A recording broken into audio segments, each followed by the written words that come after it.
ఏ బాటైనా పర్వాలేదంట, సమయంతో సాగటమే మన సింపుల్ సిద్ధాంతం.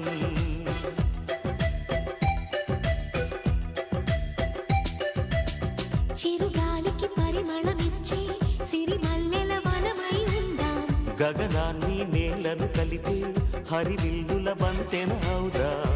ఆనందం అంటే అర్థం మనమందా, ప్రతి పూట పాటై సాగే హుషారు సరిగమలో.